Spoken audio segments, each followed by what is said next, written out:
नमस्कार। PCI news में आपका स्वागत है। जैसे कि आप जानते हैं कि रोज एक नई बात के साथ हम लोग आपके साथ रूबरू होते हैं। आज हमारे साथ हैं जीएल रैना, एक्स एमएलसी हैं बीजेपी के। हमारे साथ तरनजीत सिंह टोनी है, सीनियर लीडर है। और हमारे साथ गगन भगत जी हैं। गगन भगत जी थोड़ी देर में हमारे साथ जुड़ जाएंगे। इंटरनेट प्रॉब्लम होने के कारण वो अभी तक हमसे कॉन्टेक्ट नहीं बना पा रहे थे। थोड़ी देर में हमारे साथ जुड़ जाएंगे। इंटरनेट की बात मैं बार बार करता हूं, जब तक 4G नहीं चलेगा ऐसी समस्या से हम जूझते रहेंगे, ऐसी समस्या से हमको परेशानी होती रहेगी और सभी लोगों को होती रहेगी। बहुत बहुत स्वागत है आप लोगों का। जैसे कि नमस्कार और थैंक यू जी, शुक्रिया। कोविड-19 का समय चल रहा है, बात चल रही है, एक ऐसे माहौल से हम लोग गुजर रहे हैं। और दूसरी बात ऐसे है कि इसके चलते सेंट्रल गवर्नमेंट ने एक बहुत बड़े पैकेज का ऐलान किया, 20 लाख करोड़ का। और वो कैसे मिलेगा, किसको मिलेगा और उस पैकेज का फायदा किसको होगा, उसकी बात करने के लिए ये तीन पैनलिस्ट आज हमारे साथ हैं। मैं पहले जीएल रैना साहब को लूंगा। रैना साहब, आप बीजेपी के एक्स एमएलसी भी रहे हैं और बीजेपी के आप स्पोक्स पर्सन भी हैं। क्या समझते हैं कि किसको फायदा मिलेगा इस पैकेज से? जी, पहले तो मैं आपका धन्यवाद करूंगा और आपके दर्शकों का सबको नमस्कार करते हुए उनका स्वागत करता हूं। ये जो पैकेज है, हमारे जो लोकप्रिय प्रधानमंत्री है वो हमेशा एक शब्द यूज करते हैं, तो इसलिए इस पैकेज का भी फायदा 130 करोड़ भारतीयों को होगा। हर भारतवासी को, चाहे वो बड़ा है, छोटा है, गांव में रहता है, शहर में रहता है, उन सब के लिए ये सिर्फ शॉर्ट टर्म ही नहीं तो लॉन्ग टर्म पर फायदा देने वाला ऐसा पैकेज प्रधानमंत्री जी और वित्त मंत्री जी ने घोषणा की है। जी टोनी जी, क्या बोलेंगे आप? मैं जहां तक रैना जी ने कहा घोषणा तक तो मैं इनके साथ एग्री करता हूं, पर ये पहुंचेगा किसको इसके ऊपर मुझे अंदेशा है। ये पहुंचेगा किसको ये नहीं पता है, लेकिन घोषणा कर दी है। घोषणा में ये दुनिया में हम एक मजाक का विषय बन गए हैं इस पैकेज के अनाउंसमेंट के बाद, कि कभी लोन को भी पैकेज समझा गया है, हेल्प समझा गया है। आप लोन को, लोगों के को जो लोन देना है, जो रिटर्नेबल है, उसको भी आप पैकेज बना के पेश कर रहे हैं। आप, मुझे समझ नहीं आ रही, आपने उस गरीब मजदूर को क्या दिया है, आपने रेडी वाले को क्या दिया है, आपने किसान को क्या दिया है in terms of money, cash. आप बोलते हैं कि आप जिसको भूख आज लगी है उसको आप 6 महीने बाद राशन मिलेगा, आपका पहले राशन कार्ड के साथ वो सारा लिंक होगा फिर मिलेगा। आपने आज की डेट में डायरेक्ट गरीब के किसान को क्या दिया है? आप बेसिक ट्रांसपोर्टेशन नहीं दे पाए। लाखों करोड़ों रुपया प्रधानमंत्री पीएम केयर फंड में जा चुका है, तो क्या कितना एक ट्रेन चलाने में 10 से 12 लाख रुपया लगता है। आप पहले हफ्ते ट्रेनें चलाते, ये गरीब मजदूर ही घर पहुंच जाते तो भी बड़ी बात होती। मुझे लग नहीं रहा, जिनको ट्रांसपोर्ट नहीं दे सके हम बेसिक मिनिमम फैसिलिटी, आप पैकेज की बात करते हो। पैकेज कहाँ है? कर दिया, पैकेज है ही नहीं, दिखाई नहीं दे रहा। कहीं ग्राउंड जमीनी सतह पे पैकेज नहीं दिखाई दे रहा भाईजान। आप ये बात मानकर चले, अगर ये पैकेज देना होता सबसे पहले गरीब मजदूरों को ट्रांसपोर्टेशन देते, चाहे वो ट्रेन के जरिए चाहे बसों के जरिए, लोगों को घर घर पहुंचा देते। ये भी एक आदत है बीजेपी में कि ये इतनी एरोगेंट हैं इस वक्त, ये सुनना ही नहीं चाहते हैं। अगर प्रधानमंत्री को कोई सुनाना भी चाहे, बीच में ही, रास्ते में ही काट दिया जाता है। नहीं जनाब, आप जो कर रहे हैं वो ठीक है। देखें, 10 आदमियों की गाड़ियां भर भर के लाई तो जा रही हैं, गाड़ियां भर भर के जहां से भेजी जा रही है, भर भर के लाई जा रही हैं जनाब। पैसा दे के आ रहे हैं, अपना किराया दे के आ रहे हैं। क्या होता है अगर वो किराया ना लेते तो 200-400 करोड़ रुपया लग जाता है। इतना तो मैं लगता हूं कि 500 करोड़ रुपया लग जाता, लेकिन ट्रांसपोर्टेशन करके लोग घर घर पहुंच जाते, इतने दरबदर नहीं होते। कितने 100 की तादाद में लोग रास्ते में मारे गए, कोई ट्रेन पे चलता मारा गया, कोई एक्सीडेंट में मारे गए हैं, कुछ लोग रास्ते में चलते हुए गर्भवती महिलाओं ने सड़कों के ऊपर अपने बच्चों को जन्म दिया है। It is a shame for the country which is saying that we are entering into 21st century. हमारे लिए शर्म की बात है, डूब के मर जाने की बात है कि हम ऐसा पैकेज अनाउंस कर रहे हैं जिसके ऊपर आप नीचे जमीनी सतह पे है ही कुछ नहीं, और फिर हम इसको बड़े दावे से पेश कर रहे हैं। 1,83,000 करोड़ रुपया टोटल कैश का फ्लो है इसमें, बाकी तो है ही नहीं। रैना साहब क्या बोलेंगे? आप मुझे बताएं जनाब, रैना साहब से स्पेसिफिकली पूछते हैं कि गरीब को क्या मिला, किसान को क्या मिला, मिडिल क्लास को क्या मिला? मिडिल क्लास तो बिल्कुल पीस के रख दिया। टोनी जी बात सुन तो लो आप उनकी भी। जी अगर वो बोलने जब ना बोले मैंने सवाल रख दिए, आप सवाल तो आप ही को करने हैं ना रैना साहब, स्पोक्समैन आप हैं, आप भाई को ही तो सवाल करने हैं। अभी आप टोनी जी सुन लेना उनको। जी यही तो दिक्कत है ना, ये सुनने, इनको जवाब पता है, ये सुनने बोलने नहीं देंगे क्योंकि इनको पता है कि उनके जो प्रोपेगेंडा के हवा सुन रहे हैं आप, सुनाए। जब 20,000 करोड़ रुपए जनधन अकाउंट, उसमें जिस जनधन का इन्होंने इसी जोर से विरोध किया था, जब वो 10 करोड़ लोगों के खाते में चला जाता है, क्या वो डायरेक्ट कैश का बेनिफिट नहीं है?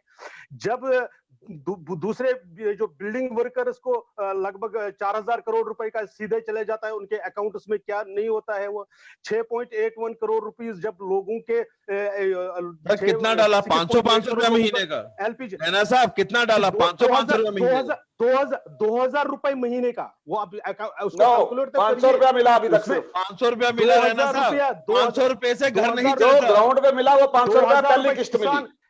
किसान, एक बात तो सुनिए ना, एक तो पहले किसान को जो 2,000 रुपया मिला कि नहीं मिला, दूसरा पहले की बात है, इस कोरोना से पहले की बात है सर। इसी में मिला वो सर, जब आप नहीं अगर कोरोना से पहले की बात है। अप्रैल महीने में जो इंस्टॉलमेंट चला गया, हम उसकी बात करें, अप्रैल और मई में चला गया, फाइनेंस मिनिस्टर ने उसके आंकड़े आपके सामने रखे। इसी तरह से जो एलपीजी फ्री मिली, वो कौन सा इसमें मिला? वर्कर्स के लिए 2 महीने का राशन फ्री कर दिया। इवन उन वर्कर्स का जिनके पास राशन कार्ड नहीं है उनको दे दिया, तो वो क्या कैश इन हैंड नहीं था? वो क्या मदद नहीं थी? हाँ, हम अपोजिशन का जो अपना सही रोल नहीं निभा पा रही है, उनके झूठ के अब 1000 बसें हम भेजेंगे जिसमें मोपेड भी है, जिसमें स्कूटर भी है, जिसमें मोटरसाइकिल है, ये बसें जो भी है उसको भेजने में दिक्कत क्या है? मैं कह रहा हूँ आपके कहने के मुताबिक मान ली बात कि 300 ऑटो है, 300 मोपेड है, वो है 700 को तो भेजना था, आपने वो भी नहीं भेजा। नहीं, बड़े शर्म की बात है, इतनी छोटी सी बात के ऊपर भी राजनीति के ऊपर ये घटिया राजनीति है। नहीं, आप लोगों ने क्या किया, जिन्होंने अपोजिशन पार्टियां जो सचमुच में आइडियाज को मतलब नहीं ले पा रही है, टिकटें कह रहे हैं कांग्रेस की है, हमने टिकटें दीजिए, किससे टिकट ली? जो ट्रैवल कर रहे हैं वो कह रहे हैं कि हमने पैसा नहीं दिया, ये क्लेम कर रहे हैं कि हमने टिकट्स दिए। यही गरीब मजदूर थे यूपी, बिहार, मध्य प्रदेश, राजस्थान से, जिन्होंने कहा था एक वक्त की रोटी खाएंगे और मोदी को जिताएंगे। आपने उन्हीं के पांव में छाले दिए। उसने फ्री लिया, वो तो छाले दिए, छाले ना जी। आपने हमने नहीं किया, आपकी मिसमैनेजमेंट, आप मानो इसको। एक मिनट रोकूंगा। हमारे साथ डॉक्टर गगन भगत भी जुड़ चुके हैं। डॉक्टर गगन जी, स्वागत है आपका। जनाब, ये टोटली मिसमैनेजमेंट है आपकी। जब 600 मरीज थे पूरे हिंदुस्तान में, सुन पा रहे हैं आप मुझे? जब 600 मरीज थे पूरे हिंदुस्तान में, तो उस वक्त आपने ट्रेनें चला के, जब अपोजिशन कह रही थी कि आज की डेट में ये लॉकडाउन एक बड़े जल्दबाजी में लिया गया फैसला है, आप पहले ट्रेनें चला के लेबरों को पहुंचा देते, लेकिन आपने 600 जब मरीज थे तब नहीं किया। जब 60,000 का आंकड़ा पार हो गया तब आपने ट्रेनें चला दी। वो 600 मरीज अगर इसीलिए कम होकर रह गए, अगर दुनिया में आज सबसे कम फैकल्टीज का यहाँ पर एक देश बने हुए हैं, वो उस लॉकडाउन के कारण नहीं है। नहीं तो इतनी बड़ी पॉपुलेशन में जो बाकी सारे देशों के मिलाकर भी नहीं, लॉकडाउन तो हमारा पहले हो जाना था। आपने सिर्फ मध्य प्रदेश में सरकार तोड़नी थी, आपको ट्रंप को बुलाना था, आप उसमें बिजी थे, वरना लॉकडाउन तो वो तो आप तो उन दिनों भी कह रहे थे। गगन, आप मेरी आवाज सुन पा रहे हैं? जी सुन पा रहा हूँ। स्टेटमेंट है उनका, ये तो कोई आवाज आ रही है आपकी। वो तो कह रहे थे ग्रीन जोन से रेड जोन से ग्रीन जोन नहीं करते रहे ना। वैसे मुझे एक चीज बताइए, हमने यहाँ सुना देश में एक बड़ा संस्थान है राजीव गांधी फाउंडेशन, उनका क्या योगदान है इस सारे इसमें? आप पहले अपनी पार्टी का बताएं। इतना फंड और रिचेस्ट पार्टी है, आपने क्या किया? इतने एक्टिव, सारी एनजीओ इतनी एक्टिव है। आप बाकियों को छोड़ो, आप सरकार में आपने क्या किया है? सवाए खज्जल करने को मजदूरों को और कुछ नहीं किया। लोगों डॉक्टर गगन जी को ले लेते हैं। डॉक्टर रैना साहब, एक मिनट गगन जी को ले ले। गगन जी, तो 20 लाख करोड़ का पैकेज आया है, क्या बोलेंगे आप इसके लिए? 20 लाख करोड़। अब जब ये अनाउंस हुआ था, शायद 12 मई को हुआ था अनाउंस, जी माननीय प्रधानमंत्री जी ने 20 मिनट, क्योंकि कोई भी काम करते हैं रात को 8 बजे ही करते हैं, तो 20 मिनट की स्पीच दी और 8 बज के शायद 2020 के ऊपर उन्होंने शुरू किया था अपनी स्पीच। और ये पैकेज जब अनाउंस किया तो आपने देखा जैसे 2020। डॉक्टर गगन, आप अपना फोन रोटेट कर लें, आपकी स्क्रीन बड़ी हो जाएगी। जी जी, जी तो उसमें क्या था, जब मैंने देखा वहां पर प्रधानमंत्री जी ने ना काफी जल्दी जल्दी 2020 की तरह ये 20 लाख करोड़ का पैकेज अनाउंस किया।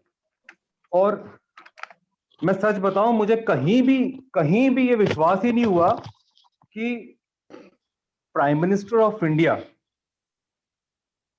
वो ये लोगों के लिए वाकई कर रहे हैं या कोई मजाक कर रहे हैं।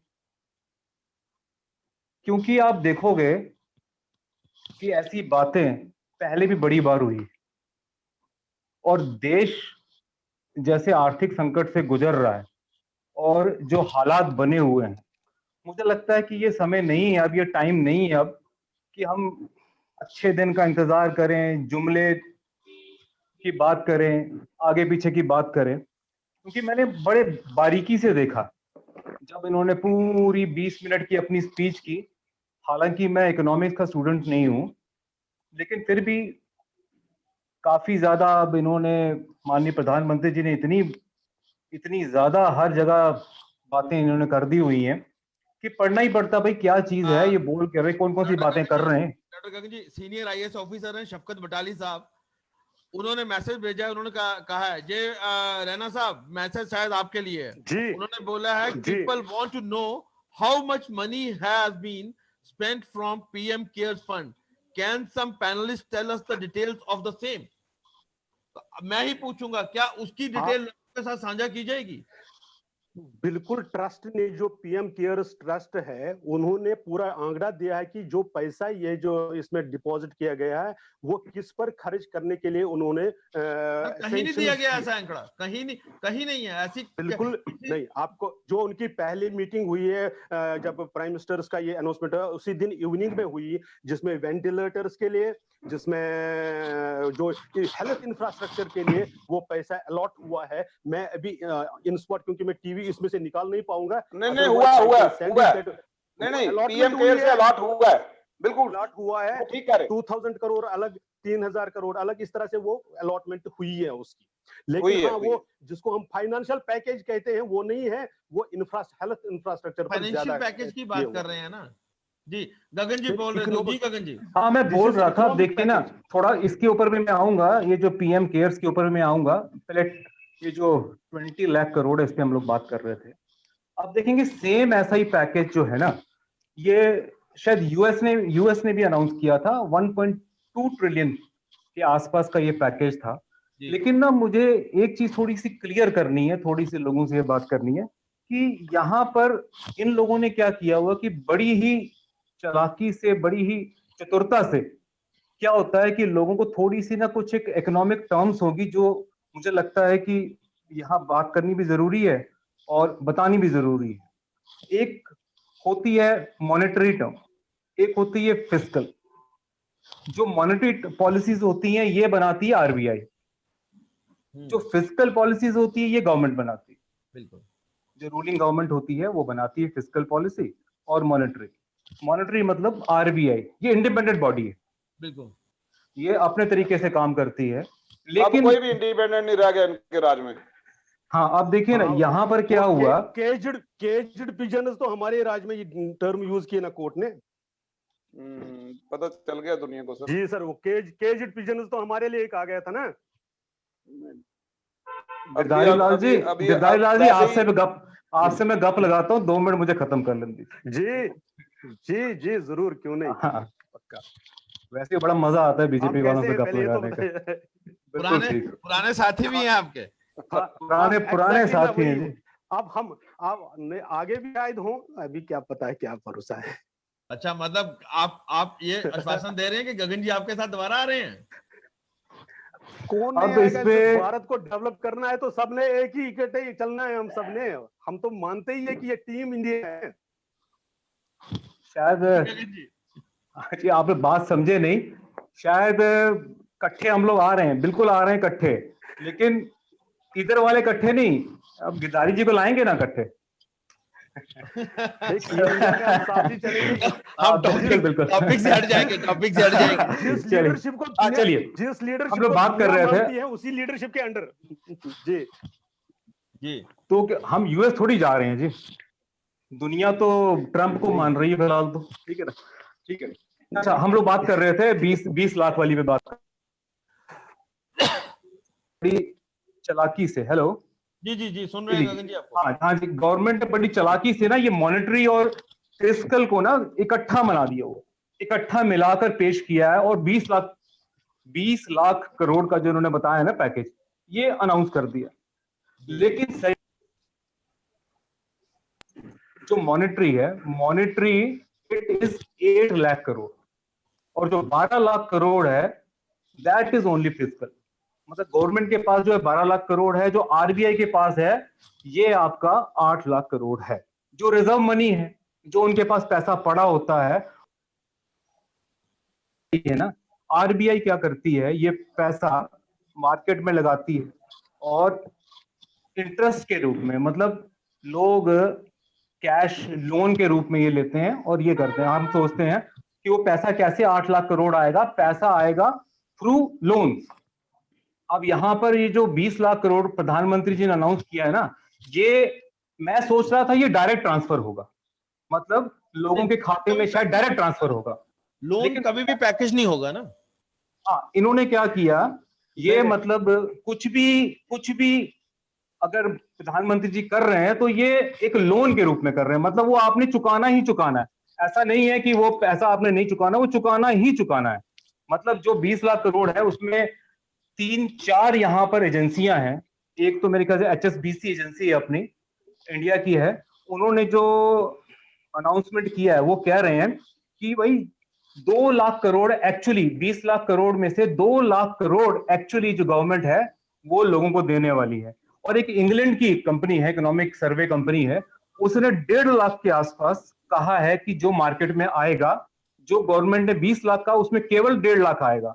और आप कहीं का भी उठा के देख लें, वर्ल्ड में जितनी भी बेस्ट इकोनॉमिक सर्वे कंपनियां हैं, उन्होंने इस 20 लाख करोड़ के पैकेज को कहीं भी 2 लाख से ऊपर नहीं भेजा। तो मतलब 18 लाख, इसकी एग्जैक्ट फिगर 18 लाख है ना, इसकी वो जुमला गगन जी, सिर्फ जुमला। गगन जी इसकी एग्जैक्ट फिगर नोट कर लें, जो इसकी एग्जैक्ट फिगर निकली है 1,83,000 करोड़ रुपया एग्जैक्ट जो लोगों को मिलेगा, 1,83,000 करोड़ रुपया जो एग्जैक्टली जो फिगर कैश में लोगों तक ट्रांसफर होगा। अभी की एक खबर मैं आपको अभी की एक खबर मैं आपको सुना दूं, बाकी दर्शकों को भी, कि दिल्ली में एक हाई लेवल रिव्यू मीटिंग हुई है जिसमें 4G को लेके एक बहुत बड़ा फैसला आने वाला है।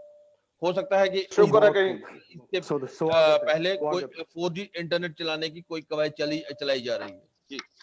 ये PCI न्यूज को मुबारकबाद है कि उन्होंने मुद्दा बड़ा जोर शोर से उठाया था।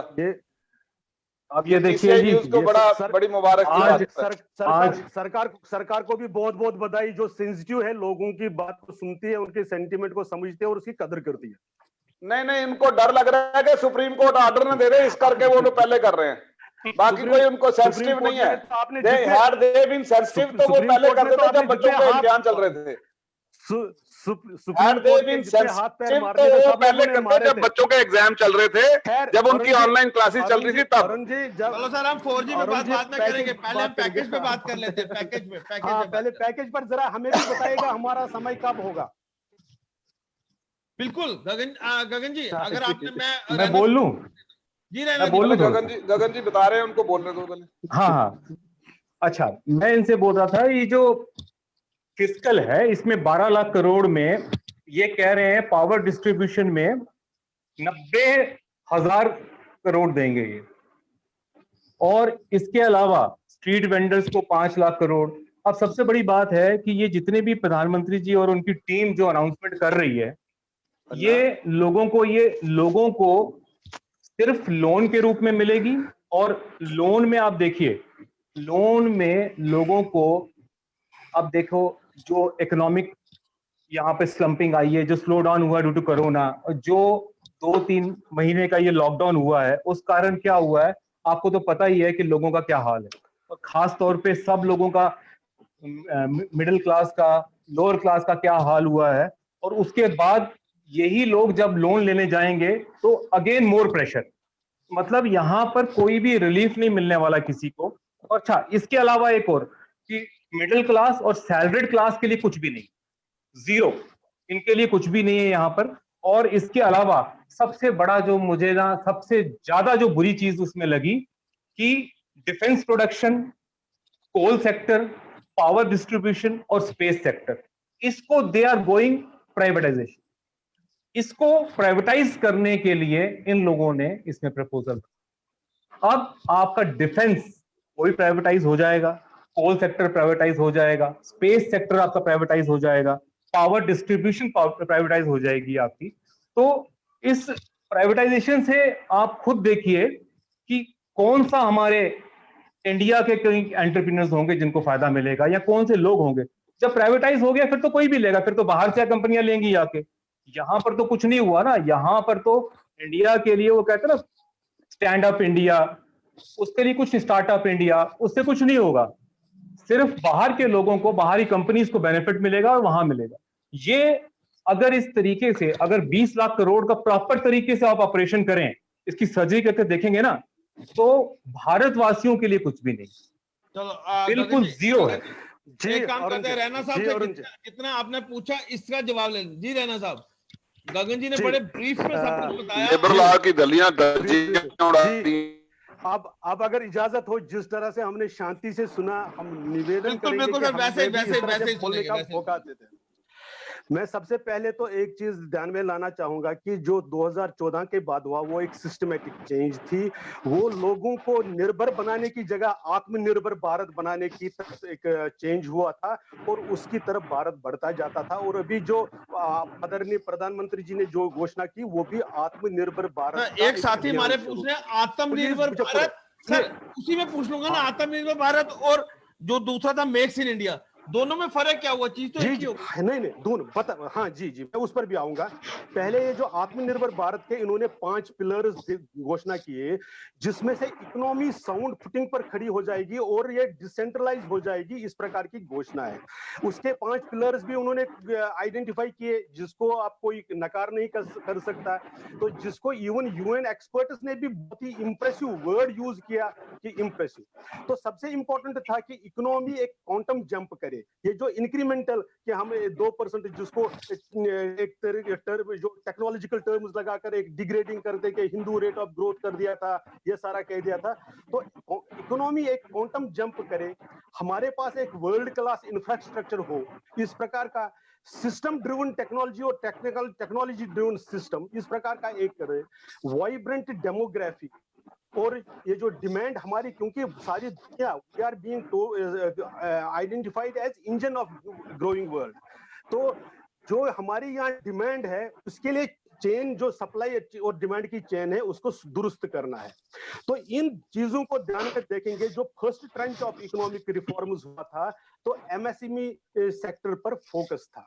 तो एमएसएमईज में क्या किया इन्होंने, जो अभी बात चल रही थी कि भाई इसमें दुनिया भर के लोग आएंगे, ये जो हम ग्लोबलाइजेशन के WTO के चक्कर में फंसाए गए थे, वो पिछले रिज्यूमों में किस तरह से फंसाए गए उस कहानी पे मैं अभी नहीं जाऊंगा। लेकिन 2000 करोड़ तक का जो टेंडर्स होंगे वो ग्लोबल नहीं होंगे, वो लोग भारतीय एंटरप्रेन्योर्स हिस्सा ले सकते हैं, ये कर दिया है। और उसके साथ ही एमएसएमई सेक्टर को बेशक लोन और क्रेडिट लाइन्स के देते हुए लिक्विडिटी को बढ़ाया हुआ है। अभी गगन जी बात कर रहे थे डिस्कॉम्स का, डिस्कॉम्स को क्या दिया उन्होंने? डिस्कॉम्स को प्राइवेटाइजेशन एक है, और ये पहली बार शुरू नहीं हुआ। प्राइवेटाइजेशन तो दिल्ली में कब हुआ, किसकी रीजन में हुआ, और उसके बेनिफिट्स हुए कि नुकसान हुए, वो सेपरेट इशू है। लेकिन डिस्कॉम्स जो पेमेंट नहीं कर रही है पावर जनरेशन। रैना साहब वटाली साहब का एक मैसेज हो रहा है, वो कह रहा है डॉक्टर गगन जी के जवाब तो दे दो पहले। वटाली साहब IPS officer, senior IPS officer है, वो कह रहे हैं गगन जी के जवाब तो दे दो पहले। बहुत नहीं, कौन से वाले का? उन्होंने ग्लोबल बताया कि आप प्राइवेटाइजेशन कर रहे हैं। प्राइवेटाइजेशन क्या, भारत का जो प्राइवेट सेक्टर है जो क्या वो डिस्क्रेडिट, वो लास्ट में बोला आप उसकी राणा जो साहब, वो लास्ट में बोला। स्टार्टिंग से जो 20 लाख करोड़ का मैंने स्टार्ट किया था, 8 और 12 फिस्कल और जो आपको मैंने मॉनेटरी, वहीं से वहां से बात कर रहा हूँ, मॉनेटरी, आरबीआई, फिस्कल, वहां से आप बात करिए। तो दोनों आप खुद ही जवाब दे रहे हैं कि एक तो जो फिजिकल जो कंज्यूमर है या जो हमारा यहाँ पर जो गरीब वंचित वर्ग है, गरीब है, तबका है, रेडी वाला है, किसान है, उनके हाथों में उसे आप तब तक नहीं जुड़े थे, पहले ही आया कि उनके जेब में कितना जाए। जनधन जिसको अपोजिशन पार्टी ने बहुत ज्यादा विरोध किया था, जनधन अकाउंट उसमें डीबीटी की तरह कितना थ्रू डायरेक्ट बेनिफिट ट्रांसफर कितना हुआ, उसके आंकड़े भी वित्त मंत्री जी ने दिए हुए हैं। वो जो सीधा कैश है, एलपीजी 8 करोड़ लोगों को सीधे ही सिलेंडर्स मिल गए। वो जनाब वो पहले के बांटे हुए हैं, वो पहले के बांटे हुए हैं। आप पुराना पुराना अभी पैकेज डाल लेंगे। आप वो बोले जो सच है, ये सिलेंडर आप बिल्कुल झूठ बोल रहे हैं। बिल्कुल आपका आप अपना होमवर्क करके नहीं आए। ये आप अपना होमवर्क अच्छी तरह से करके नहीं आए जनाब। आप बोल रहे हैं एलपीजी सिलेंडर जनवरी में चले गए लोगों के घर में। अप्रैल जनाब नहीं, अब आप उसकी बातें अलग कर रहे हैं। मैं कह रहा हूँ हमारी बात अप्रैल और मई में जो रिफिल, हम सर ये कह रहे हैं कि 6.8 करोड़ लोगों को एलपीजी अप्रैल और मई की मैं बात कर रहा हूँ सर। दुनिया भर के राणा साहब पूरी सेम है, मैं भी हिंदी में बात कर रहा हूँ। आप वो बात कर रहे हैं 1,83,000 करोड़ रुपया टोटल कैश, जितने भी इकोनॉमिस्ट वर्ल्ड के हैं, जो इन हैंड जो आप ट्रांसफर करेंगे। बाकी 1,80,000 करोड़ रुपया तो सिर्फ 20 लाख में जो टैक्स रिफंड थे वो थे लोगों के, वो जो लोगों का पैसा वो भी बीच में डाल दिया। ये कहां से आपके पैकेज में आ गया? आप देखें ना, 1,80,000 करोड़ रुपया हमारा पैसा है। सपोज आपका इनकम टैक्स बनता था, ये सारा पैसा ही 9 लाख रुपया, आपने आपको मालूम नहीं था, आपने 10 लाख रुपया जमा करा दिया। इनको पहले एक एक करके जवाब तो ले ले उनका, तो गगन जी का वो जो उन्होंने पूछा फिजिकल और मॉनेटरी, वो सीधा क्लियर सी इंडिकेशन है। एक लेमैन को भी बताया कि फिजिकल और मॉनेटरी क्या है। मॉनेटरी है कैश इन हैंड, जो ये मॉनेटरी प्लानिंग करता है आरबीआई, फिजिकल करती है गवर्नमेंट। तो आप मुझे इसमें सामने दिखाई दे रहा है, लेकिन आप उसमें बात करें। मिलाकर बेनिफिट नहीं, बेनिफिट किसका हो रहा है? आप सिर्फ एक चीज को पकड़ रहे हैं कि हमने कैश, उसको भी मैंने बताया कैश इन हैंड, जिसको आप सिर्फ कैश इन द हैंड क्या, जैसे जिसमें से बांटने वाला भी अपनी जेब में रखते हुए जो पुराना सिस्टम था उसको अलविदा कहते हुए एक नया आत्मनिर्भर, जिसमें गवर्नमेंट कितना दे रही है और बैंक कितना दे रहा है, सिंपल भाषा में बात करते हैं ना। आपने जेब में लोगों की डाला वो सामने दिखाई दे रहा है। जो बैंक, मुझे ये बताइए, RBI reserve bank of India है ना, वो बाहर का तो नहीं है ना। और अगर आप जो इकोनॉमिक एक्टिविटी को रिवाइव कर रहे हैं, फॉर एग्जांपल जनाब, जो आपके अच्छे वाइज लोग थे, जो कॉम्पिटेंट लोग थे गवर्नर के, उसके दे resigned because the wrong policies were being implemented in RBI through the government. They resigned. उनको वर्ल्ड बैंक ने हायर किया, उनको बाहर की एजेंसीज ने हायर कर लिया, और हमने अपना जो अच्छा वो था, we only wanted a yes man in, not a governor. We wanted a yes man in RBI. उन्होंने जो बैड लोन और बैड लोन्स के बारे में जो उन्होंने कमेंट किया, वो आपने शायद किया, भूल रहे हैं। उन्होंने कुछ भी बैड लोन जितने इन्होंने किए इतने किसी ने नहीं किए। टोनी जी एक मिनट रैना साहब से ना पूरा जवाब लेते हैं। रैना साहब, आप पूरी बात रखिए अपनी, जो नहीं देंगे ना जी। नहीं सर, बिल्कुल करने देंगे। नहीं, हम ये कह रहे हैं कि फॉर एग्जांपल क्या बात करते हो रैना साहब, आपको नहीं सुनेंगे तो किसको सुनेंगे, और कौन है हमें सुनाने वाला? हमारी समझ तो आपने सारे रिजर्व तो आप ही के पास है सर। मैं वो आप बताओ ना, आप रेलिवेंट आंसर दो, हम सुनने को तैयार हैं। अच्छा नवनीत जी, एक लाइन में बड़ा, एक लाइन से ना रैना साहब से जवाब चाहता हूँ मैं, कारण पता क्या है, टॉपिक है वो आप छोड़िए 2 मिनट, वो जवाब तो दे नहीं पाएंगे, ना कोई सेटिस्फाई होगा। रैना साहब 1 मिनट, इकोनॉमिक एक्टिविटी नहीं रैना साहब दीजिए ना प्लीज। रैना साहब मैं बताता हूँ, जो मैं बात कह रहा हूँ ना, एक सवाल पूछना है मुझे, एक सवाल ये बता दीजिए। देखो मैं बताता हूँ, ये आप रैना साहब देखिए, मैं बता रहा हूँ आपको कि आप जो बातें कर रहे हैं ना, ये हमारे पैनल को और मुझे लगता है कि शायद 1% से भी कम लोग जो इंडियन की पॉपुलेशन है उसको ये टर्म समझ में आई। पहले तो आप ही जवाब दे रहे हैं ना, इसको बिल्कुल सिंप्लीफाई करो, बिल्कुल सिंप्लीफाई करो ताकि लोगों को समझ में। नंबर एक, नंबर बात सुनिए, आप सुन लीजिए पहले, आप सुन लीजिए, आप सुन लीजिए।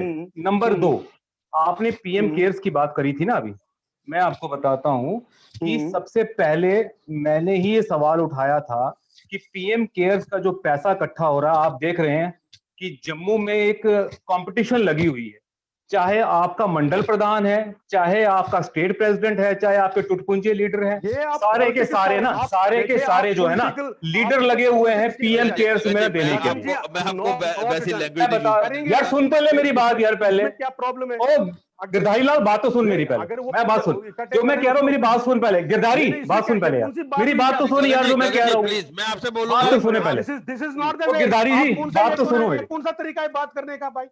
तुम मेरा दोस्त है, मेरा यार है यार, इसमें क्या हो गया? लैंग्वेज का हम ध्यान रखेंगे, लैंग्वेज का ध्यान रखेंगे। वो ठीक है भाई, मैं मेरी बात सुनो, गिरधारी लाल जी बोला मैंने, और क्या बोला? इसमें क्या हो गया? नाम नहीं है आपका गिरधारी लाल? वो तो रिकॉर्ड में पता चल रहा है, वो तो आपके ध्यान ही आ रहा है ना। बस गिरधारी नाम है, गिरधारी लाल ही बोल रहा हूँ, इसमें क्या तकलीफ कहाँ हो रही है? नहीं गगन जी, मैं आपको प्लीज, मैं अभी आपको बोलूंगा, मेरी बात सुनो, उनको पसंद है ना साहब, ठीक है गिरधारी मेरी बात सुनो। मेरे को पता है ज्यादा शोर डालने से ज्यादा कोई सच थोड़ी होता, नहीं ये ज्यादा करलाने से ज्यादा। और मेरी बात सुन, और मेरी बात सुन, जब नवे शहर के लोग शोर मचाने शुरू करते हैं ना, कश्मीरी नजर नहीं आते हैं। जो मैं कह रहा हूँ मेरी बात सुन पहले, और मेरी बात तो सुन पहले, शोर मचाया जा रहा है, मेरी बात तो सुन पहले, जो मैं कह रहा हूँ मेरी बात सुन पहले। आप भी थोड़ी लैंग्वेज का ख्याल रखिए, मेरी बात सुनना पहले, मैं जो बात सुना रहा हूँ मेरी बात सुन ले पहले, फिर बोलना। एक तो जवाब दे रहा है, सुन मेरी। पीएम केयर्स में ना सबसे पहले देखना इनके क्या है कि जितने भी बीजेपी वाले, जितने भी लीडर है ना, वो सब कंपटीशन दे रहे हैं कि हमने इतना इकट्ठा, इतनी गिराई कर ली, हमने इतनी गिराई कर ली। लेकिन आज आप हॉस्पिटल में जाओ, मेडिकल कॉलेज में जाओ, अस्पतालों में जाओ, वहां पर आपको सैनिटाइजर नहीं मिल रहे, वहां पर आपको वेंटिलेटर नहीं मिल रहे। कब दोगे वेंटिलेटर, कब खरीदोगे? और मैं आपको बता रहा हूं, मैंने भी नर्सिंग होम चलाया है, मुझे पता है प्रॉब्लम अगर आज है आपको, साल के बाद वेंटिलेटर लाओगे। आज अगर कोरोना के पेशेंट्स हैं, 2, 3, 4 महीने बाद जब इम्यूनिटी बन जाएगी, जब लोगों को कोरोना बीमारी से लड़ना आ जाएगा, सारा कुछ हो जाएगा, फिर क्या करने अपने वेंटिलेटर? फिर क्या करना? वो तो खाम का है ना, अभी चाहिए। आज आप जाके देखो, गांधीनगर अस्पताल में चले जाओ, वहां पर ना ग्लव्स है, ना वेंटिलेटर है, कुछ भी नहीं है। और तो आपके डॉक्टर यहाँ पर इन्फेक्टेड हो रहे हैं, आपका स्टाफ इन्फेक्टेड हो रहा है, पीपी किट नहीं है आपके पास, कितनी सारी चीजों की कमी है आप। और इतना पैसा इकट्ठा मैंने देखा, वो डोडा से 1 करोड़ रुपया इकट्ठा कर, वो सारे के सारे गिराइयां कर रहे हो, सारे के सारे जम्मू के जितने भी बीजेपी के लीडर रखे हुए पैसे गिराइयां कर रहे हैं, ताकि कल को कोई कुछ ना कुछ बेनिफिट लेने के लिए। लेकिन एक बात बताओ, किया क्या उन पैसों का? पीएम केयर्स के जो पैसे हैं, लगाए कहां है वो?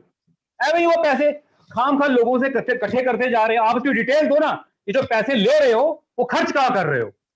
कौन सा खर्चा किया आपने जम्मू कश्मीर में? आप ये बताओ। बाकी छोड़ो, आप जम्मू डिस्ट्रिक्ट का दे दो आप हिसाब किताब, बाकी छोड़ो आप। जम्मू डिस्ट्रिक्ट में जितने पैसे आपने पीएम केयर्स में जम्मू के बीजेपी लीडरों ने इकट्ठे किए हैं, वो खर्च कहां किए? यहीं से पता लग जाएगा कि कितने सीरियस है आप लोग, कितने सीरियस है, वहां से पता लग जाएगा आपको। मैं आप दोनों, अरुण जी, जब आप शोर बंद करवा देंगे तो मुझे बोलिए, आप जवाब दीजिए। जब आप शोर बंद करवा देंगे तो मुझे बता दीजिएगा। मैं बिल्कुल मैं अगर आप बोलेंगे मैं माइक बंद करूंगा, आप बोलिए। नहीं, मैं इसीलिए कह रहा हूँ कि मुझे लगता था कि ये जो हम मेरे से पहले के स्पीकर थे, ये शायद नहीं आप करिए बात, सुनिए ना, हाँ सुनिए, मेरी बात सुनिए। जो मेडिकल प्रोफेशन का कोई भी बता, आजकल लेमैन भी जानता है कि वेंटिलेटर बनाना कितने बन रहे थे अभी तक देश में, और कितने दिनों में बन सकते हैं। पीपीई कितने, एक बात बता गिरधारी जी, मुझे बात सुनाओ, मुझे बताओ वेंटिलेटर क्या हो? What is ventilator? This is not ventilator. Don't try to fool the people. लोगों बेवकूफ बना रहे हो। मेरी बात, कश्मीरी पॉलिसी नहीं चलाए यहाँ पर। क्या वेंटिलेटर क्या है? क्या वेंटिलेटर? क्या कुछ है नहीं है तो वेंटिलेटर, लेमैन क्या होता है वेंटिलेटर? वेंटिलेटर क्या है? मेरे को चाहिए वेंटिलेटर, मैं देता हूँ पैसे, मेरे को पैसे थे, मैं मेरे को लाके देता हूँ, कल देखो तो वेंटिलेटर देता हूँ। वेंटिलेटर बनाने में लग रहा है, वेंटिलेटर में 6 महीने लगते हैं। कहाँ पर प्रोडक्शन कहाँ पर हो रही है? तेरे को चाहिए, मेरे को पैसे दे, तेरे को कल चाहिए वेंटिलेटर, मैं देता हूँ तेरे को वेंटिलेटर। वेंटिलेटर तेरे घर में पहुंचाऊंगा मैं। गगन जी, बकवास करे जा रहा है, काम कर ड्रामे करेगा। गगन जी कहाँ से भर के लाए उसको? गगन जी बात तो सुन लो गगन जी। एनी फ्रॉड म्यूट करें जनाब, ये खाम का म्यूट कर रहे हैं। ये बोल क्या रहा है? ये बेवकूफ बना रहा है लोगों को कि वेंटिलेटर को 6 महीने लग जाएंगे। केड़ी जगह से आया तू? मैं डॉक्टर हूँ, मुझे पता वेंटिलेटर क्या होता है। अरुण जी प्लीज, अगर इस तरह से बात करनी है तो कोई डिबेट नहीं है, ये तो शोर करना है। गले फाड़ने से क्या होगा? नहीं, मैं सिर्फ एक सबमिशन कर रहा हूं कि ये जो भी आंकड़े बता रहे हैं इनको बताइए ना, देश में वेंटिलेटर्स की प्रोडक्शन क्या थी, सारे पब्लिश हुए हैं, कितनी देर में हो सकते हैं, और एक वेंटिलेटर को चलाने के लिए जितने टेक्निकल स्टाफ है आज तक कितना रहा है। और हम सब ये मानते हैं कि ये जो अभी हमारे व्यूअर भी बोल रहे हैं कि अभी आवाज नहीं आ रही, प्लीज एक एक करके बोलिए, प्लीज मैं रिक्वेस्ट करूंगा सबसे। बोलिए नहीं है ना। तो मेरा ये कहना है कि अनप्रेसिडेंटेड एक सिचुएशन हमारे देश के सामने ही नहीं दुनिया के सामने है, और हमारा जो हेल्थ इंफ्रास्ट्रक्चर था वो इतना इनएडुकेट था। हुआ क्या था इतने देश में, तो ये और जितनी ये महामारी है, पैंडेमिक है, इसके लिए हम ऑपरेशन थोड़ी करना है। कौन सा स्टाफ चाहिए आपको चलाने के लिए वेंटिलेटर? गगन जी अगर आप उनकी बात वेंटिलेटर कौन सा चाहिए? गगन जी मुझे एक बात बोलने दो, मुझे बताओ ये वेंटिलेटर के लिए क्या चाहिए? What is ventilator? Gagan ji मुझे एक बात बताइए, अगर आप बात सुनने नहीं जनाब आप पहले म्यूट कर दे हमको, मुझे बताओ ये बोल रहा है, ये गिरधारी लाल बोल रहा है इस आदमी के साथ बहस नहीं हो सकता है, इस आदमी के साथ नहीं हो सकती बहस। और सुन मेरी बात गिरधारी लाल, ओ गिरधारी मेरी बात सुन, तू क्या बोल रहा है? गगन जी मैं आपको रिक्वेस्ट कर रहा हूँ, प्लीज गलत ओ गिरधारी मेरी बात सुन, जो मैं कह रहा हूँ वो तो मैं कह रहा हूँ, तो मेरी बात सुन। वेंटिलेटर क्या होता है? What is ventilator? ये पहले बताओ मुझे गिरधारी, ओ गिरधारी, आपका नाम नहीं है गिरधारी, प्लीज आप ऐसे मैंने गिरधारी बोलना और क्या बोलना आपको?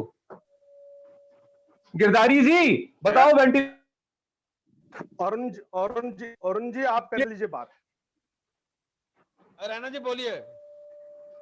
आप नवनीत जी जब रैना जी को टाइम दे रहे हैं फिर यहाँ हमें म्यूट कर लें। मैं वही बोल रहा हूँ, प्लीज गगन आप हमें म्यूट कर दें, आप उनको जब टाइम देते हैं हमें म्यूट कर दें, जब हम बोलेंगे फिर बाकियों को म्यूट रखें। प्लीज रैना गगन जी मैं इसको बोलने दो इसको, हमें म्यूट कर ले। पता क्यों? इसने पुठा बोलना और हमने ठोकना है इसको, ठीक है? हमने चुप रहना नहीं है, मैंने चुप रहना नहीं है। ऐसे नहीं है ये कोई मजा नहीं आएगा। पता क्या, हमें म्यूट कर दो, हमें म्यूट कर दो। आप सुनने तो दो ना उसको, लेट हिम स्पीक फर्स्ट। आप 2 मिनट आप रैना साहब बोलिए, आप कोई नहीं बोलेगा, प्लीज आप बोलिए। पहले मैं बहुत ही स्ट्रांगली ऑब्जेक्शन कर रहा हूं इस लैंग्वेज को और रिजेक्ट करता हूं, और ये मैं एक स्टेटमेंट छोटा सा बता रहा हूं। यार मेरी बात सुन, यहाँ डिबेट करने आया या स्ट्रांगली ऑब्जेक्शन करने आया? केड़ी language objection? Gagan ji please मैं आपको बार टोक रहा हूँ, प्लीज मत कीजिए ऐसा। मेरी बात सुनिए आप नवनीत जी, पहले इसको बोलो कि अपने काम पे जिस काम के लिए यहाँ बुलाया उस पे बोले। अगर स्ट्रांगली ऑब्जेक्शन, केड़ी ऑब्जेक्शन? मेरे को ऑब्जेक्शन नहीं है कि झूठ बोलेगा तो सबको ऑब्जेक्शन नहीं होगा। ये वेंटिलेटर के लिए झूठ बोल रहा है कि वेंटिलेटर चलाने के टेक्निकल स्टाफ चाहिए बहुत सारा। आप अपना ही बोलेंगे तो अगले को बोलेंगे, इसको बोलो चुपचाप अपने काम पे बोले। बिल्कुल वो अपना काम, आप बिल्कुल अपने काम पे बोले। अगर ये ऑब्जेक्शन करेगा फिर मैं बताऊंगा इसको। प्लीज आप अपनी लैंग्वेज ठीक कीजिए, प्लीज मैं आपको बार रिक्वेस्ट कर रहा हूँ, प्लीज जी बोलिएगा रैना साहब। मैं फिर उसी बात पर आऊंगा कि एक अनप्रेसिडेंटेड सिचुएशन है जिसमें हमारा ही नहीं, अमेरिका जैसे डेवलप्ड नेशन का भी जो हेल्थ इंफ्रास्ट्रक्चर है बहुत ही इनएडुकेट है। ये सब मानते हैं, इसलिए कोई ये क्लेम नहीं कर रहा है।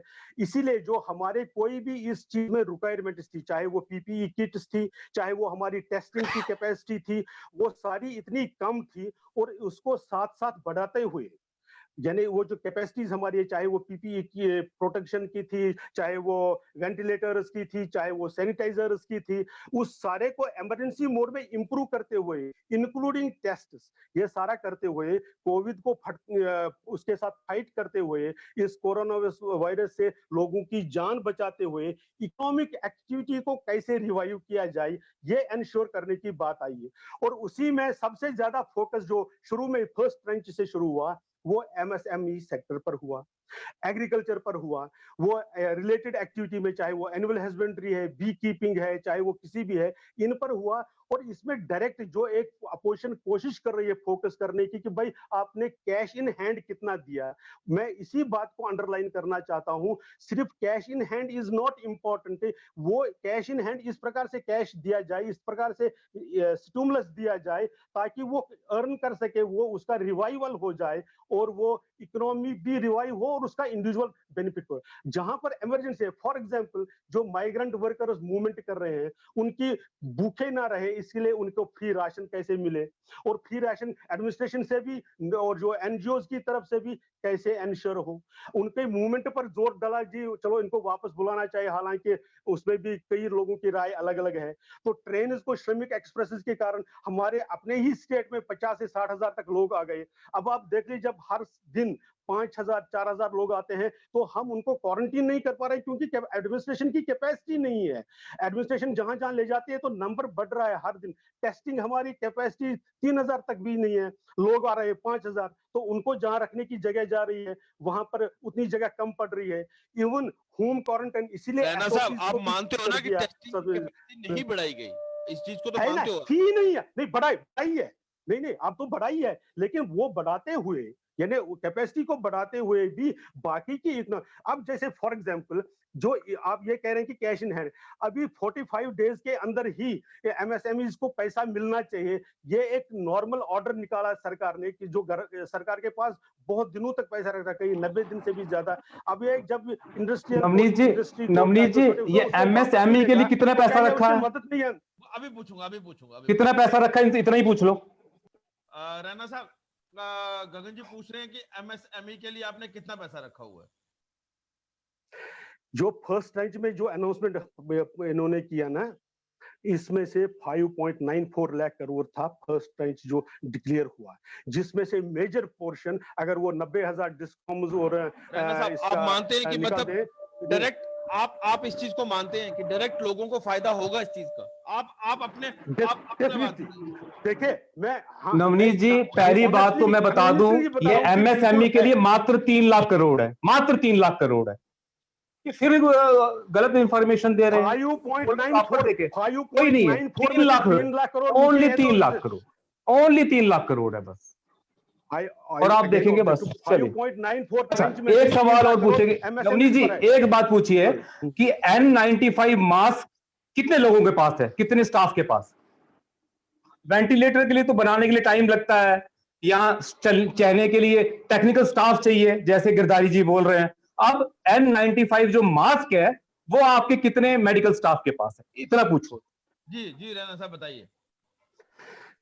अरुण जी फिर उसी बात पर आइए, मुझे ये बताइए, जब हम अप्रैल में 22 मार्च को ये जब शुरू हुआ था तब कितनी यहाँ पर बन रही थी और आज कितनी बन रही है? ये ठीक है कम है, उसका रैशनल यूज हो रहा है, और जरूरत कितनी बढ़ रही है ये हम मानते हैं, लेकिन उन जरूरतों को एड्रेस किया जा रहा है, उसकी मैन्युफैक्चरिंग उसको बढ़ाया जा रहा है। नवनीत जी N95 मास्क कितने लोग यूज कर रहे हैं, बस और कुछ नहीं चाहिए। मेडिकल स्टाफ के पास N95 मास्क कितने हैं उसका कोई डाटा है आपके पास? नहीं एग्जैक्ट नहीं, मैं स्पेकुलेट नहीं कर सकता हूं, मुझे डाटा नहीं मालूम। आप मुझसे सुनिए, 80% they don't have N95 mask. 80%.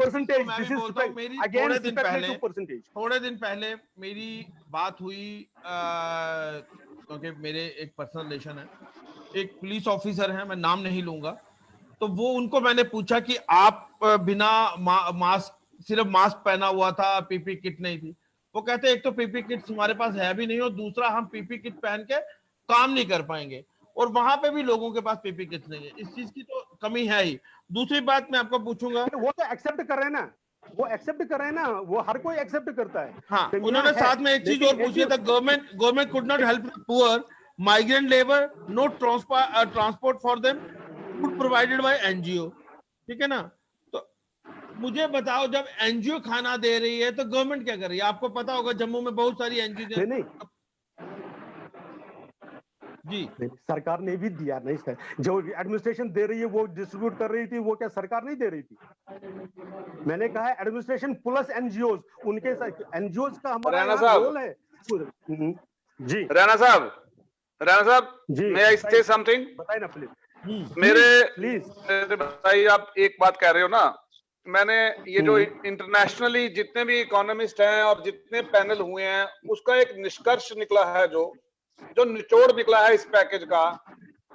एक तो वो निकला है कि प्रधानमंत्री जी ने कहा ये 10% ऑफ द जीडीपी है, विच इज नॉट। ये बेसिकली है, एक हमारे व्यूअर है, ये 0.9%, ये है 0.9%, 1% से भी कम है हमारी जीडीपी के। और टोटल पैसा जो कैश इन हैंड ट्रांसफर हो रहा है वो 1,83,000 करोड़, 1,83,000 करोड़ जो है ट्रांसफर होगा, जो in cash, in terms of cash transactions हो रही है। बाकी जो है सारा इन टर्म्स ऑफ लोन है। लाइव डिस्कशन में लोग कह रहे हैं कि पीपी किट्स N95 कितना चाहिए, हमारे पास स्टॉक रेडी, आप हमसे ले लो। बिल्कुल सारा पड़ा है। मैं ये कह रहा हूं कि ये आपने पीएम केयर फंड की बात कर रहे हैं। वैसे तो पहले हमें पीएम केयर फंड की जरूरत थी ही नहीं। हमारे पास 6 साल से आप बीजेपी ही राज कर रही है, जो प्राइम मिनिस्टर का रिलीफ फंड था उसी में से यूज करते। अब ये पीएम केयर फंड क्या है? वो तो पब्लिक प्रधानमंत्री केयर फंड बाय नेम है, उसमें बाय नेम मेंबरशिप है, उसमें कौन कौन लोग मेंबर हैं। It is out of the preview of RTI, it is out of the preview of national audit. Why is it so? Why are we hiding this? जैसे पंजाब केसरी में शहीद परिवार फंड आता है ना, उस तरह क्यों नहीं कर दिया कि 20 लाख रुपया जमा हुआ तो उन्होंने बताया 20 लाख आज रैना साहब ने दिया, लाख रुपया तो हो गया 21 लाख। तो फिर दूसरे दिन टोटल फिगर आ गई, कितना खर्चा हुआ। टोनी जी 10 लाख तो वो लिख देते, 11 लाख। रैना साहब जवाब देना चाहते हैं। रैना साहब ऐसे इसको क्लैरिटी में क्यों नहीं लाया जा रहा? जी हाँ, क्लियरिटी में ही करना चाहता हूँ। पहले तो ये जो पीएम फंड जो पहले था, उस पर बता दीजिए कि कांग्रेस प्रेसिडेंट उसका मेंबर क्यों था, उस ट्रस्ट का। इसलिए उसमें एक उसको, हालांकि वो चलता रहेगा, उसका कोई मुझे वो प्रॉब्लम नहीं है, लेकिन पीएम केयर्स फंड का ट्रांसपेरेंसी के साथ जो उसके आंकड़े हैं वो सबके सामने है भी, रहेंगे भी। जब जब ट्रस्ट की मीटिंग होती है, वो उन्होंने पहली मीटिंग में ही डिक्लेयर कर दिया कि हम हेल्थ इंफ्रास्ट्रक्चर के लिए किस किस हिस्से के लिए क्या क्या खर्च करेंगे। दैट इज इन पब्लिक, मेरे पास रेडी नहीं है, लेकिन मैं आपको यूं ही ये खत्म हो जाएगा मैं आपको भेज सकता हूँ। नहीं, why is it out of the purview of RTI and national audit? ये इकोनॉमिक, रैना साहब आप इतना मानते हैं कि इकोनॉमिक पैकेज तो देना हुआ, इसमें क्लैरिफाई करें ना, है भी है कि नहीं है। हो सकता है मैं इग्नोरेंट हूं उसके बाद से। नहीं, इकोनॉमिक पैकेज ही है जिसमें से इकोनॉमिक एक्टिविटी भी रिवाइव हो जाएगी और साथ में जो इमीडिएट जरूरत है वहां पर रिलीफ भी मिलेगा। दोनों को मिक्स करके किया हुआ है, ये इस तरह का पैकेज बनाया हुआ है। वही तो डॉक्टर गगन भगत इतनी देर से बोल रहे थे, वही चीज तो वो समझाने की। डॉक्टर गगन बोल रहे थे कि 99% लोन है, 1% पैकेज है, ये बोल रहे हैं गगन। अब आप उसको परसेंटेज में बता दे, वो तो अब मैं उसको आप परसेंटेज में ऐसा ही है ये।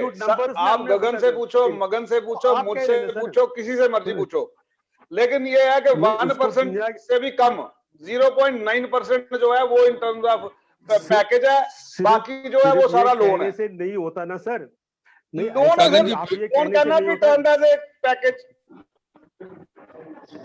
Loan can not become package, you have to differentiate between stimulus package जिसमें से इकोनॉमी रिवाइव करेगी, वो पैकेज है ये। तो सर वो दैट इज समथिंग सेपरेट, वो अलग से होना था। ये तो इसके साथ आप बाहर की कंट्रियों को देखो ना सर, आप बाहर कौन सी कंट्री को देखेंगे, वहां की जो उनकी हालत है उसमें तो हमने देख ही लिया ना, उनकी हालत इतना एडवांस होने के बाद भी वो सफर क्यों की है, इतना नहीं, वो फिर भी हमसे बेटर है सर। उनका टेस्टिंग रेशो देखो ना सर, आप क्या है, हमारा तो टेस्टिंग रेशो अभी है नहीं। टोनी जी एक समय दीजिए मुझे प्लीज।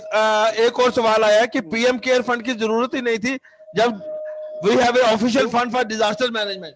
जब डिजास्टर मैनेजमेंट के लिए फंड्स था तो पीएम केयर फंड बनाने की जरूरत क्या थी? नहीं, उसमें ऑब्जेक्शन क्या है मुझे ये बताइए। तो सर प्रॉब्लम क्या है कि जरूरत भी क्या थी?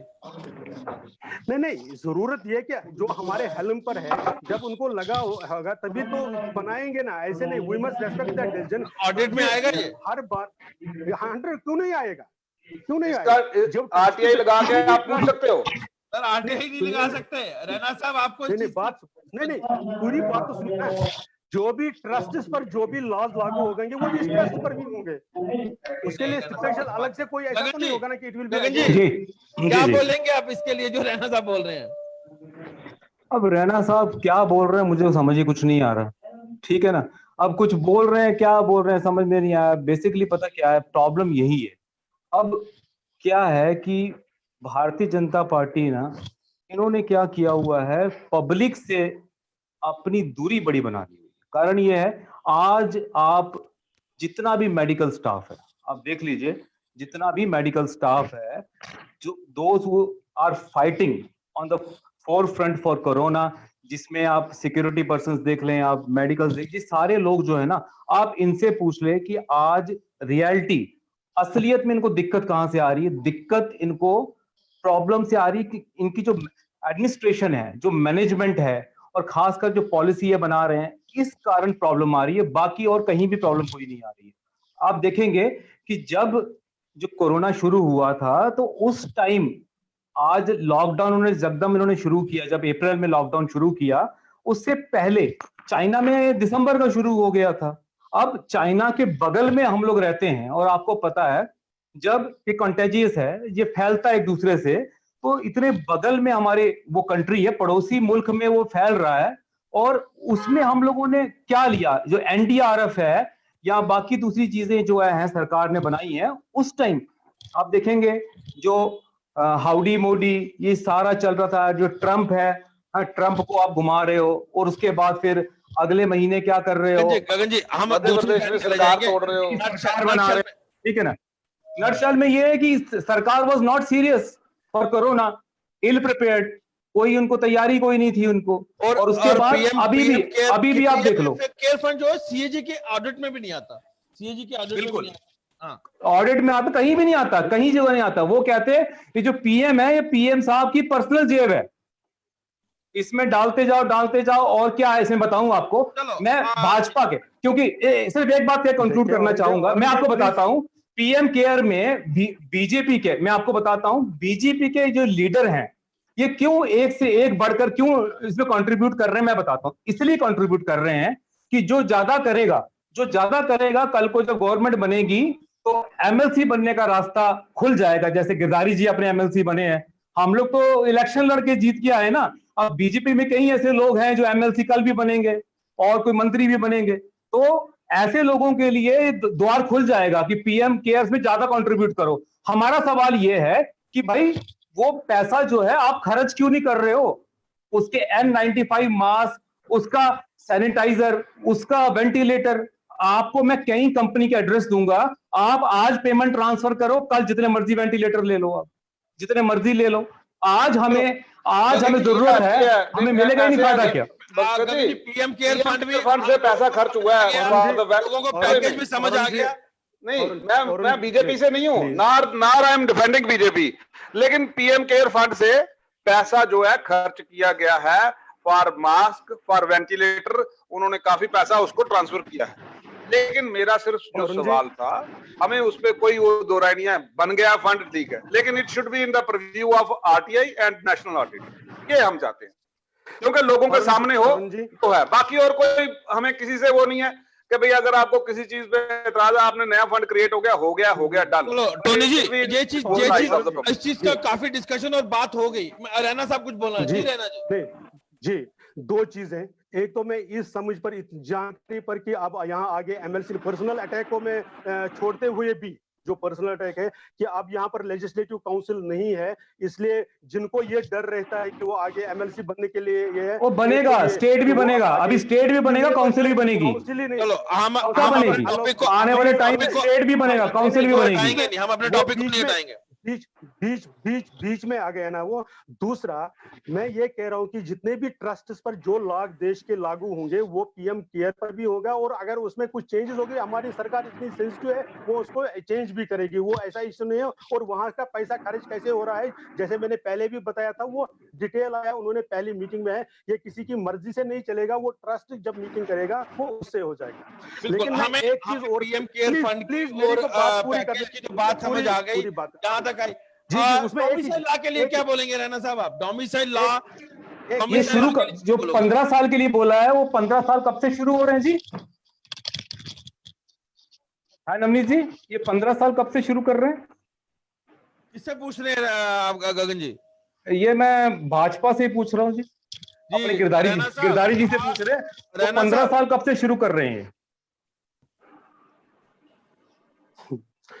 मुझे लगता है कि अगर हम रूल्स और जो इसका नोटिफिकेशन रूल्स का आया है तो बहुत ही क्लियर है। एनी पीआर जो 15 साल का जो जिसने यहाँ पर रुका है वो किसी भी पीरियड में, वो उसमें से मेंशन तो नहीं है। और जो पीआरसी होल्डर्स जो एलिजिबल फॉर पीआरसी थे, यानी पुश्तैनी बाशिंदे जम्मू कश्मीर को, उनमें से किसी को भी कोई प्रॉब्लम नहीं है। एक, हाँ, जिनको 70 साल से डिनाई किया गया था, चाहे वो वाल्मीकि, जिनको गुजारिश करके यार लाया गया था 15 यहाँ साल, पर, 15 साल, 15 का वन कहां से शुरू होगा? 15 का वन कहां से, ये रैना बताओ। साहब, 15 साल हाउ कब इज से दैट काउंट किए रिलेवेंट? जाएंगे? कब से 2020 काउंट से किए तो जाएंगे? हाउ इज नो, वो जो स्टेट ऑफ जम्मू कश्मीर में रहा है, चाहे वो 47 से रहा है, 44 से रहा है, उसमें उसमें ये कैसे आ जाएगा? If he was eligible for this लेकिन रैना साहब आप बात फॉलो नहीं रैना कर साहब, रहे। रैना देखिए साहब, इसमें मैं एक सवाल है मेरा रैना साहब से। रैना साहब, जी जी बताइए ना। With all the due respect, मेरा एक सवाल है इसमें थ्रू नवनीत जी के, और जो जम्मू की पब्लिक इस वक्त, ये जो आप देखेंगे सबसे जो करप्ट डिपार्टमेंट माना गया है वो रेवेन्यू ही है, ये भी आप मान के चलें। जी, ठीक है जनाब। और वो अब आज आपने करप्ट नहीं हुआ था, तहसीलदार, शुरू से ही था। एक मिनट मेरी बात सुने जनाब, जनाब थोड़ा सा सुन लें। रेवेन्यू को हमने ऑथोराइज कर दिया तहसीलदार को कि भाई तहसीलदार जो है वो इशू करेगा वो। अब जो मैं सभी को वो नहीं करूंगा, लेकिन जो आप देखेंगे, जनरलाइज तो नहीं करता हूं, लेकिन फिर भी मैक्सिमम जो लोग हैं वो तहसीलदार जो यहाँ पर 10-10 लाख रुपया देके अपनी ट्रांसफर करवा के बैठते हैं, वो चाहे रजीम कोई भी हो, रजीम इररिस्पेक्टिव ऑफ रजीम कोई भी हो, तो जनाब मैं समझता हूँ वो कब वो ठीक देंगे? जिनके ऑलरेडी स्टेट सब्जेक्ट बने हुए हैं वो अपना सर्टिफिकेट दिखाए, उसको इशू हो रहे, उसको नया बनाने वाला चक्कर जब चढ़ाएंगे तो ये तो एक द्वार खुल जाएगा करप्शन का तहसीलदार के दफ्तर में। टोनी जी, मैं इसमें क्लियर करता हूं कि वो यही है कि आप अपना पुराने वाला पीआरसी दिखाएंगे तो आपका नया वाला डोमिसाइल बन जाएगा, ऑटोमेटिकली बनेगा, ऑटोमेटिकली बनेगा। इसमें मैं दूसरी बात, एक ही चीज कर दूसरा, जो वेस्ट पाकिस्तानी रिफ्यूजी हैं, वेस्ट पाकिस्तानी रिफ्यूजी, उसको कोई भी उसको प्रूव करने की जरूरत ही नहीं है। वो बेचारा पिछली 7 पीढ़ियों से इसी तरह तो खज्जल था कि भाई वो उसको वही ये तो हम कह रहे हैं ना, वही तो हम कह रहे थे, वो खजलखारी थी उनकी, उनको चाहे वो वाल्मीकि है, चाहे वो रिफ्यूजी हैं, वेस्ट पाकिस्तानी रिफ्यूजी हैं, चाहे वो गोरखा नगर के गोरखा जो हमारे पुराने वॉरियर्स से शहीद भी हुए उनमें, और हाँ, उनको जो है वो तो काफी देर से यहाँ रह रहे हैं। लेकिन हमें इसमें एक प्रिसाइज टाइम नोट करना पड़ेगा कि जैसे कह रहे हैं कि पिछले 15 साल, तो ये 2000 से शुरू होगा, 2001 से होगा, 1900 पिछले 15 साल नहीं है, ऐसे करके एक डेट स्पेसिफाई जरूर कर। टोनी साहब, लेट मी क्लियर, मैं एक चीज बता दूं, इसमें एक कट ऑफ डेट लग जाए, कैसे कैसे रहेगा वो अभी तक का जो है, आगे का क्या होगा वो अलग है। लेकिन पिछले जो 47 से भी यहाँ रहा है और 15 साल यहाँ रह चुका है, ही इज एंटाइटल्ड। उसमें डेट कहां से आएगी? वो it will be different for different people ना। 47 से लेके मान लीजिए 65 तक रहा, तो उसको डिनाई कैसे कर सकते हैं? वो दिसंबर 2019 तक आई है। पीआरसी की डेट जो है वो पीआरसी की डेट दिसंबर 2019 तक है, क्योंकि उसके बाद तो वो अलॉट ही नहीं होगी ना जी, वो इशू ही नहीं हुई ना उसके बाद। तो दिसंबर 2019 तक जिनके पीआरसी बने हैं वो वैलिड माने जाएंगे। और कल हमारी जो डिबेट थी वो इसी पे थी, तो उसमें एक एडवोकेट ने बोला था कि अभी क्लियर नहीं है, हो सकता है कि पीरियड भी वहीं से गिना जाए। Okay okay. कैसे कैसे नहीं नहीं, वो तो तब तक ये होगा ना, लेकिन शुरू कहां से करेंगे आप, इनिशिएट कहां से करेंगे? चलो सर, पीरियड का भी मान क्लियर लीजिए हो कोई जाएगा। 47 क्या गगन जी, नहीं, आप क्या वही तो समझते हैं? पूछ रहा हूं मैं, वो गगन शुरू जी, कहां से करेंगे? आप क्या समझते हैं कि जम्मू के लोगों के लिए बेनिफिशियल होगा ये? आप किसकी बात कर रहे हैं? 20 लाख करोड़ के पैकेज की बात कर 20 रहे हैं? लाख करोड़ तो क्लियर हो गया ना सबको। 20 बीजेपी लाख की करोड़ बात कर रहे हैं? 20 लाख वो करोड़ से जनाब, क्लियर हो गया वो सब। या 20 लाख करोड़ का डोमिसाइल मतलब, की बात कर रहे हैं? किसकी बात कर गगन रहे तुम भी क्या बात करते हो यार? 20 लाख करोड़ का मतलब है 99% लोन, 1% से कम 9% जो है वो आपको मिलेगा आफ्टर वो तो जीडीपी। नवनीत जी, वो वैसे थोड़ा सा लोगों को ना, बेसिकली रेसिस्ट क्या है, माने जाएंगे, मैं बता रहा हूँ कि थोड़ा लोग है ना, लोग आप देखेंगे अब, लोग जो है वो अच्छी तरह देख लिया लोगों ने भी, और खास तौर पे जो ये एक्सपीरियंस कर रहे हैं ना, जितने भी हमारे डिपार्टमेंट में लोग बैठे हुए हैं, कि फायदा वो होगा अच्छी या तरह, नहीं होगा? कहां से होगा जनाब? 15 लाख रुपया वो भी आ गया, अच्छे दिन भी आ गए, हर चीज आ गई, वैसे ही है ये, वैसे ही वायदा सारा फायदा, लोन पकड़ा देंगे आपको। लोन बहुत कौन सा बड़ी लोन बात है। मिला, कैसा लोन? बटाली साहब हमारी बाबा, पूरी डिबेट सुन रहे हैं। उन्होंने एक क्वेश्चन और भेज दिया। उन्होंने लिखा है, what are the documents required to prove 15 years stay? How can the tehsildar verify document in 15 days? He has to issue domicile certificate within 15 days. Failing which, he has to pay a fine of rupees 50,000 from his pocket. Out of fear, he will issue certificate without any verification. ये एक बहुत बड़ी बात है। इसमें एक सवाल भी है, सही बात है, कि वो कौन से डॉक्यूमेंट देंगे, वो कैसे 15 दिन में वेरीफाई होगा? जनाब बटाली साहब नु को तहसीलदार होंगे ना, वो इतनी जल्दी ਤੁਹਾਡੇ पैसे पूरे करनगे ਤੁਹਾਨੂੰ पता ही नहीं चलेगा।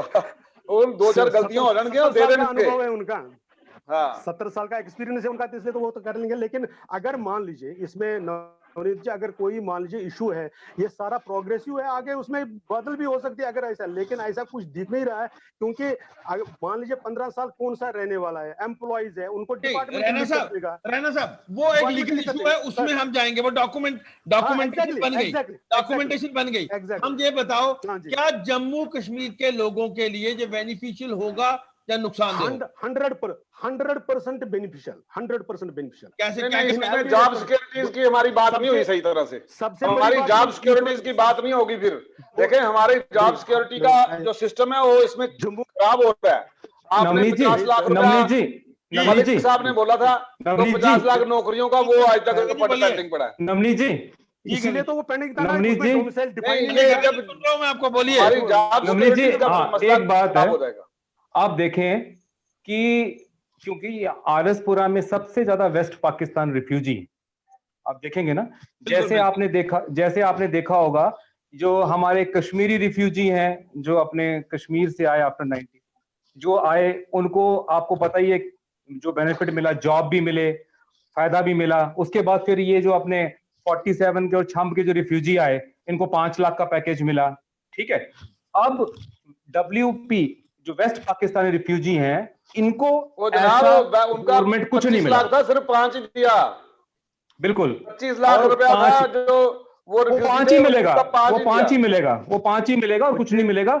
लेकिन वेस्ट पाकिस्तानी, क्योंकि नवनीत जी, वेस्ट पाकिस्तानी उनको कुछ नहीं मिलने वाला, पता क्यों? उनको सिर्फ एक डोमिसाइल सर्टिफिकेट मिलेगा और उनको 5 लाख, 2 लाख, 3 लाख, यहाँ कोई जॉब बिल्कुल नहीं मिलने वाली। कारण पता क्या है?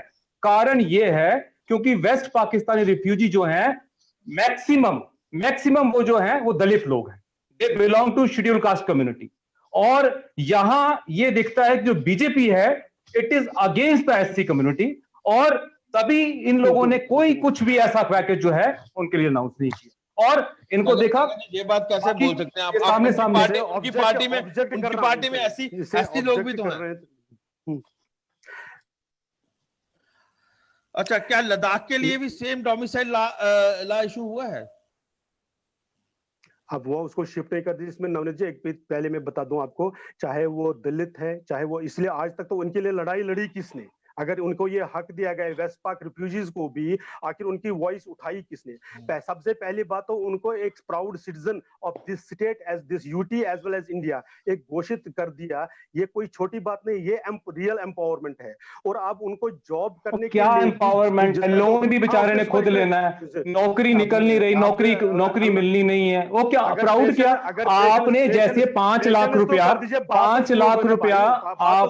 आपने छंब वालों को दिया? मेरी बात तो सुनो पहले, जो मैं कह रहा हूँ। प्राउड केड़ा प्राउड नहीं दे रहे हो ना आपने? नहीं, प्राउड कौन सा प्राउड? आपने उनको 5 लाख रुपया, या जैसे कश्मीरियों को मिला है, आप देखें कश्मीरियों को कितना फायदा मिला है। जो आप कश्मीरी पंडित थे, इनको नौकरी भी मिली, इनको टाउनशिप भी मिली। वेस्ट पाकिस्तानी क्यों नहीं हुए? वेस्ट पाकिस्तानी क्यों नहीं? सुनिए वेस्ट पाकिस्तानी क्यों नहीं मिला? ना 5 लाख रुपए मिले, ना कोई नौकरी मिली। वेस्ट पाकिस्तान क्यों नहीं दिया आपने बीजेपी ने? बताइए प्लीज। एक चीज क्लियर कर दीजिए प्लीज, 1 मिनट नवनीत जी। सबसे पहले ये जो एक रेसिस्ट इसको कलर देना चाहते हैं, मैं इसको अच्छा कोई रेसिस्ट कलर नहीं, सिर्फ मैं बताना चाहता हूँ कि वेस्ट पाकिस्तानी में रेसिस्ट नहीं है, कम्युनिटी ज्यादा है। BJP is against the SC community. Benefit के लिए ये नहीं करना चाहिए। कोई बेनिफिट तो क्या ले रही है आपको पता है? मुझे पूरा करने दो। कैसे हो सकता है? उनकी पार्टी में उनकी पार्टी में एससी एसटी मोर्चा है, उनकी पार्टी में एससी लोग हैं। बल्कि मैं आपको बताता हूँ, आप देखें एक बात का जवाब। नवनीत जी मैं आपसे बात करता हूँ, नवनीत जी मैं आपसे बात करता हूँ, नवनीत जी मैं आपसे बात करता हूँ, नवनीत जी मैं आपसे बात करता हूँ। सुनिए आप बात करो, मैं आपको बताता हूँ, आप सुनिए मेरी बात।